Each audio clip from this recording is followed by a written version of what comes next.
please always stay tuned and watch all our videos. We'll be having trivial questions in which we are going to be rewarding those that answer the questions very well. So please stay tuned, watch our videos, enjoy our videos, and win those trivial questions. My name is Larry. I'm a mechanic. Welcome to Exxon F1, also known as from Lawon, Colum, Africa. It is race week and welcome to Austria. Before we go into the FP1, which is just 1 hour, then to FP2, which is the qualifying. News coming in told us how Chief Helmut Marko, the technical advisor of RedBull, has criticized Nick De Vries and has talked about himself and Christian Horner not agreeing on some issues. Though Christian Horner is not a fan of Nick De Vries, but they signed him and Helmut Marko has not been happy. Sizing somebody in a driver shows what these guys do behind the door. Why they had driver crisis from Carlos Sainz to Daniel Ricciardo, leaving at his prime to Pierre Gasly, and I'm sure Pierre Gasly will never want to drive for any of their cars again, to Alex Albon, to Sergio Perez, and now to Nick De Vries. Can't Helmut Marko just show that he's matured, he's an old man, 80 years old for crying out loud, and start talking from the point of view of maturity? Before they broke the news to us that AlphaTauri will be changing their name very soon, this old man has already busted it out because there will be a new sponsor for AlphaTauri, so there might be a new name. Helmut Marko, Red Bull, you guys need something about yourself. It's already spilling out and we are seeing what you guys are doing behind doors. It's not nice. Well, moving from them, let me just say it again. AlphaTauri will be changing their name in 2024. They're having a new sponsor. Their current team principal, Franz Tost, will be leaving at the end of the year. They are getting somebody from Ferrari, and we don't know how that one will be able to manage the team, but I'm sure he will not want to be a second fiddle. Red Bull will want to do his own thing, and that might change the dynamics of everything 100%. But let's see what happens, but we hope it's for the best. If you're a builder, if you're an art collector, if you have a showroom, Rated is the best place to get the artworks you need for your new buildings, for your art collections, for your showroom, for your exhibition. Rated Art have one of the best murals, mosaic works, and different art patterns in Nigeria presently. And it's somebody that you can communicate with, talks to you, you tell him what you want, and he will bring the reality out for you. To contact Rated Art, his number is right up here, and you can also go on social media links that are pasted right up here to check out some of his works. Thank you. Teams Gadget is for those of you that cannot easily go to the market to get your phones, your laptops, your accessories. Just place a call through. His phone number is there. It gets you the best. It's your shop plug to get you the best phones, accessories, laptops, games, and other accessories for your computer gaming experience. Contact Teams Gadget and you get them for you. Now, on the Aston Martin, number one, during a podcast in the week, Lance Stroll, the owner of Aston Martin, has come out. He deserves to be given an award. Not just an award, he deserves to be knighted for what he has done. He has saved thousands of jobs. He has built a new Formula 1 factory with hundreds of millions of investment in UK, so he deserves to be knighted. Well, I think he needs to meet Lewis Hamilton, Gareth Bale, and others to show him the way to the King's Palace so that he can be knighted. That guy is funny, seriously. I am proud of what he has done. He's a bullish person in making sure he gets what he needs to get. But hello, getting knighted for providing job is a good thing, I think, but I don't think he needs to tell us that he needs to get knighted. Though he would, one way or the other, have it one day. Oh, he has done this, he has provided millions of. A lot of people have billions in UK. They don't chase being knighted. It's not all about that. That's one idea. But FP1, you can see the Ferrari upgrade. And the normal thing, when you work on the front wings, you have to change something because it has to interact with the side pods or engine cover and also the floor. So they have to make some tweaks on the floor, the center of the floor, the edges of the floor, so that they can get the right vortexes for the hair to grip the car to the floor. And the car looks solid.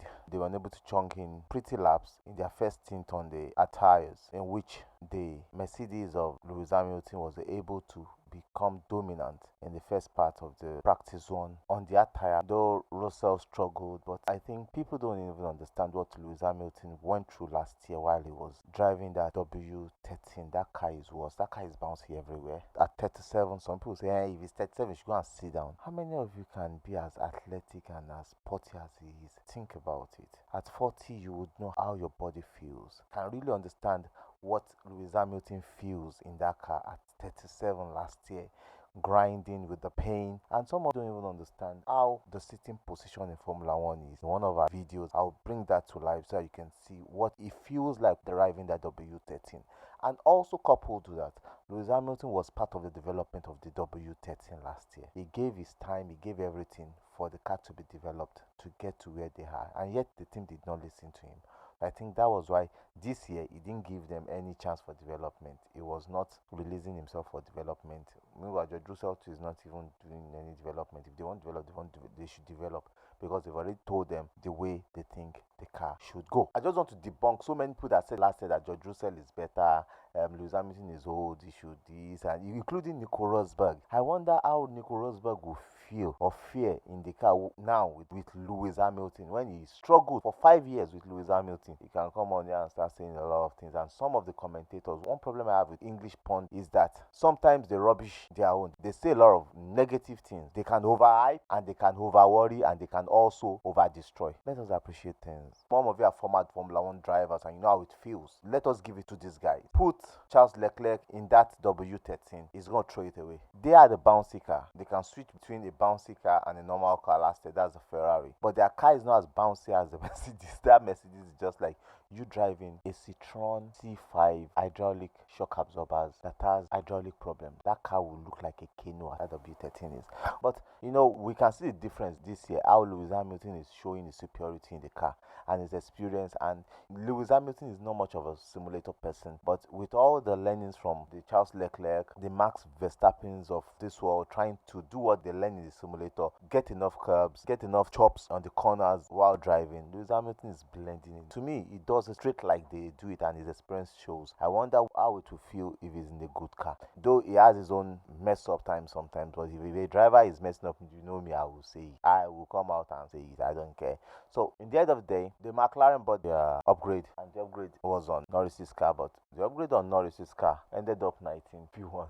The car without upgrade, Piastri, ended up 13th. They were about 6/10 away from each other. Now, the Williams came to Austria with their cars wearing the same upgrade that Albon wore in Canada, and Albon is still showing dominance. And the Austrian track, the Red Bull Ring, is a track Albon has always loved, and he has always performed well. Even while he was driving in the Red Bull, he showed he had good performance. He had performed Max Verstappen, and he really showed his dominance. And the straight line speed of that Williams is crazy. It is off the hook. It's a threat to 8 other teams in Formula One except Red Bull. But as we can see, the Red Bull, the Mercedes, and the Ferrari came out chopping and punching lines in the hard tires, but the Mercedes showed that they have a dominance on the hard tire, though we don't know the fuel they are running on and the kind of setup they had to slow down or to increase the speed, but we can see that the Mercedes dominated. And when it comes to the medium tire, the Red Bull dominated. On soft tires, the Ferraris dominated. So at the end of the FP1, we are having the Red Bull of Max Verstappen, the usual suspect, Carlos Sainz Ferrari coming second, and Charles Leclerc coming third for Ferrari, and Lewis Hamilton coming fourth, and Sergio Perez for the Red Bull coming fifth. And we can see the pace difference and the tire difference, which shows to win the sprint and the main race on Sunday, it will be a strategy call. The race will be won on strategy, and we can see they are much bunched up and muddled up now, the Ferrari, the Red Bull, and the Mercedes, even the Aston Martin. So it is a game of who knows the right strategy and who can drive it better, and that is what we're watching out for. Now, looking into the weekend, the drivers are already looking at the upgrade they brought to Canada, which has pushed them forward, as in they've gained 10 to the Red Bull. They are thinking it will not be suitable for the Austrian tracking, which we think it will be suitable because they still have a lot to learn, and coming to Austria they will learn a lot, and with that just 1 hour practice, it might help them, and they might get decent points or good points or maximum points in the sprint and also in the race. But let's see what happens. Their drivers are already maybe just sandbagging, or they are trying to just make everybody take their eyes off their car. Whatever happens, we'll see in the next 2 days. We all know Max has been doing a solid job. He has been doing a good work in Red Bull, but whatever it is, let's see what happens to Red Bull this week, because I am sure Mercedes are not resting on their horse. They've really developed, and they are bringing new updates to Silverstone. Let's talk about McLaren. McLaren are bringing updates. Ferrari are bringing front wings. McLaren are bringing big updates, but the updates will be run only on Lando Norris's car. They'll be bringing more updates. Same upgrade ran on Lando Norris' car this weekend will run on Oscar Piastri's cars. With whatever they've learned, they'll be able to run on the two cars. And I think the reason why they are doing that because they don't want to bring too much damage, so they are putting the upgrade on the most experienced driver's car so that too much collapse or damage can be responsible and they won't waste too much money. So they are bringing more updates in Silverstone and also in Hungary. But other teams are bringing bits. Other teams are going to look at their setups and make it better. But those are the major two teams bringing upgrade. And like I said in one of our podcasts, Mercedes have declared that they are bringing up upgrades in Silverstone and also immediately after the summer break. But July is action packed. We're having 4 races in July. We're having the Styrian Grand Prix, which is the Austrian Grand Prix that we are in this week. We're having the British Grand Prix. We're having the Hungarian Grand Prix in Hungaroring, and we're having the Belgian Grand Prix. It's going to be wonderful this weekend. Now, looking at what Louis said, that FIA should probably put a time to when everybody are allowed to start developing their next year car. I don't think that is necessary because in 2020 Mercedes were dominant, they were winning, so at the point they just focused on their 2021 car that was almost rubbish. I've said one of our podcasts, either you believe me or not, Red Bull dominated. Mercedes were only able to crawl back at the point Red Bull left the car and developed 2022 car, which was a new car. 2022 they were winning, they started developing 2023. So I think they are developing now. Mercedes is complaining when they were winning. Who told anybody to stop development? Lewis Hamilton, Bashana Yagil, be very careful. Everybody has the will and the right to develop and enjoy. I don't see why FIA needs to put time to that. Let your team do their work. Let their work speak for you or speak for them whenever you guys come on track. It is not the matter of when they start developing or how they start developing. It's the matter of bringing the right thing to the track and getting the race on. That for me, I don't know what others will feel about that, but certainly that's how it should be. It's not giving anybody advantage. It's all about hard work that is brought in by the developers of the car. So it's not for you to tell FIA to stop who or stop who. What if a team decides that they've lost the championship or lost whatever and they are only focusing on next year? So whatever they are bringing is there are no upgrade. They are just focusing on next year and start developing their next year car. Will you say they should stop and keep wasting money when they can save such valuable money and put it in next year's car? So Lewis Hamilton, I disagree with you. So onto the qualifying in sprint. There's a new rule that FIA just said now, because it was in the last sprint race, which was the first one in Baku. They said drivers should run their SQ3, that is the sprint qualifying 3, on soft tires. But now it is open, not compulsory you run your SQ3 on soft tires or any tire you want to run it on. FIA are being lenient on that, and you know what that means. They're giving them opportunity to fail. Not stringent rules, but you choose which makes it more interesting. They'll cut down on the tire. So if you waste your tire when you're not meant to waste, to affect you. I love that. Into the Q1, a lot of track limit deleting and everyone was on soft tires. But in the end, Tsunoda, Joguanyu, Logan Sargent, Kevin Magnussen, and Nick DeFries all lost out. They all had their time deleted. It was so tight. The gap between Max Verstappen leading and the last person, Nick DeFries, was about 8 tenths, which is one of the closest qualifying this season. Going into Q2, the Q2 brought a lot of surprises. George Russell qualifying 11th and Sergio Perez having 3 lap times deleted. Every time he sets a second best lap, is going to be deleted because of track limit. It was unfortunate for him to lose out due to track times being deleted, and it was painful for him, but what could he do? Ocon lost his time, also with time deleted. Bottas lost out. It was tough. Piastri lost out also. It was tough for all these guys out there. But the major talking point was the Q3, that where Charles Leclerc almost nicked the time of Max Verstappen. Lewis Hamilton struggled, but this has shown that the more confident Max Verstappen is getting, the better he is as a good driver. All kudos to him as he's doing well, even when his teammate is struggling under pressure. He's showing that the more he wins, the more he gains the confidence, the more he's more alive, and the more he's doing well. Meanwhile, Charles Leclerc, with the upgrades the Ferrari brought, they were able to replicate what they did in practice 1. Remember, there's only one practice this weekend. They were able to replicate what they did in practice 1 and they're able to turn it up. Charles Leclerc almost nicking Max Verstappen's time, coming second, and his teammate Carlos Sainz came third. Lando Norris came fourth, and Lewis Hamilton coming fifth, which shows how tight it is for them. And I think the sprint race tomorrow will give us a direction. Thank you. We love you.